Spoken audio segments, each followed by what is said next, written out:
Hello, boys and girls. Mr. Carlson here, and I have a hot new video for you.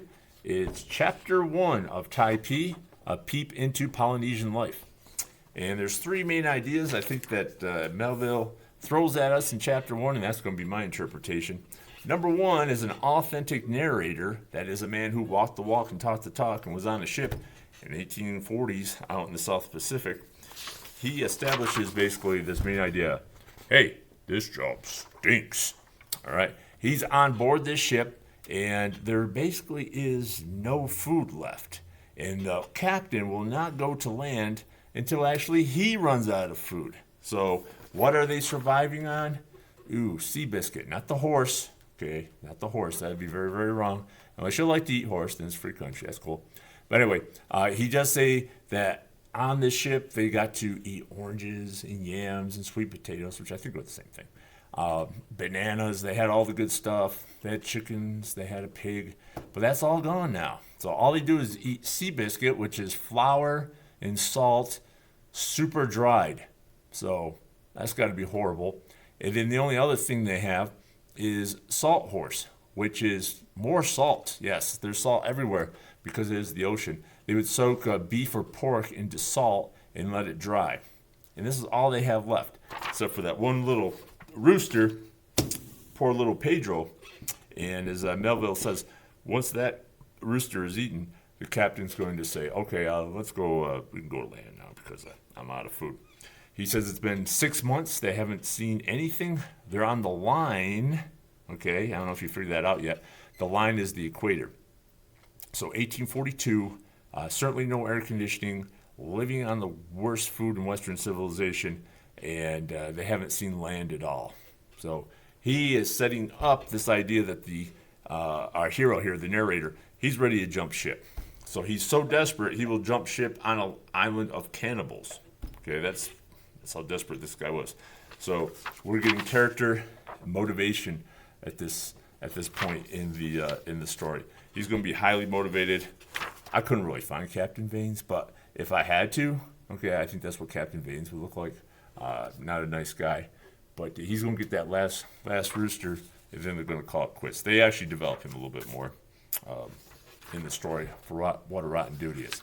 So this job stinks. You're thinking Melville really was on a ship like this, and it really was a horrible ship, and he really did desert the ship, which happened in real life. All of this is basically Melville's life, right? So he wrote this right after he got off of this ship. All right, another main idea in Chapter 1 is, hey, good luck with that. All right, so one of the big conflicts is between cultures. So you have the native culture, all right? They're cannibals. You have this native culture out here in the Marquesas Islands, way, way out in the middle of nowhere, and they've lived this way for centuries, and they're kind of good with it. And then basically, for lack of a better word, white man comes there, and he comes with his ideas, all right, how they're going to Christianize them and how they're going to change their culture. And Melville has that conflict, also known as Tomo, has that conflict throughout the story. There's things that he likes about their culture, and there's things that he doesn't like about their culture. Well, as he self-reflects, he also realizes there's a lot within his culture he likes, and that is things that he doesn't like. So you can see the comparison of cultures, apples to apples, oranges to oranges, and he's trying to shed light on their culture and his culture through comparison. For example, one of the positives within the Marquesas Typee culture would be there's basically no theft. Their idea of property and stealing property, it just really isn't into their culture whatsoever. They don't steal. So when he sees something like that, Melville will speak up and say, hey, that's a good job by that culture. But the idea that we can just swoop in and change a culture within a matter of time, and that it's our moral authority to do such a thing, is, as Melville had written here in 1842, he's kind of ahead of his time. He's very open-minded about cultures. Except when the French get involved. That's great, because like when the Americans do it and the English do it, he's kind of not so heavy with a hammer. But when the French do it, nothing irritates him more than the French. So you can see his own little bias. It's the English and the French didn't always get along. And lastly, he loves to do this. Melville, it's his first book. He knows how to shock your readers. So he has two kind of racy little scenes there, and I'll be very delicate with my description of them. One was with the missionary. All right, one was the missionary. The first time they ever see a white woman on the native island, they think she is a god. Like, literally, she's a god, and she has a calico dress in. And then through the course of, wow, they're poking at the god, they eventually, I'll say this delicately, of course, they realize that she is of human anatomy, okay? And then they're very offended by that fact that she's not a god. She has all the parts of a human.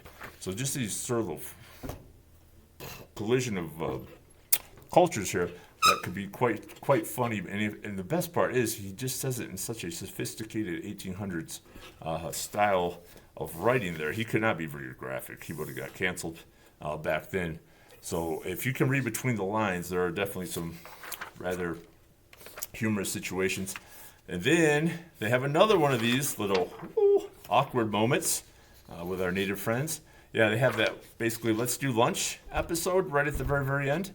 Where the French want to show off how great they're doing with the natives and they're sophisticating them. So they bring the natives over onto the American ship in which Melville was on that ship. And they bring the queen. And as the queen from the native tribe sees a sailor who's all tatted up, she's like kind of inappropriately like, looking at touching him and looking at his tattoos and stuff like that. And it's making everybody very awkward. And then to really bring it up a level, she basically exposes her tattoos. And the French jump on their boat and sail away and say, that was an epic fail.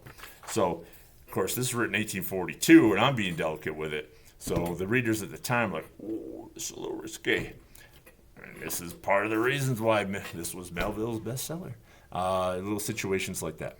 So there's basically a quick analysis of chapter number 1. We got an authentic narrator.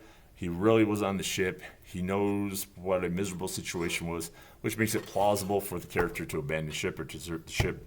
You have a conflict of cultures. Melville is a man of the world. He's trying to look at different cultures without being too harsh or too judgmental. So he's trying to open people's minds. And then you also have the shock value of chapter 1, where he wants to sell books. And if you want to sell books, sometimes you put something a little scandalous in there. And he did it once, and then he had to even up it a little bit more at the end of that chapter. So, chapter uno of Typee, done. Muy bien. Have a good day. We're going to go to chapter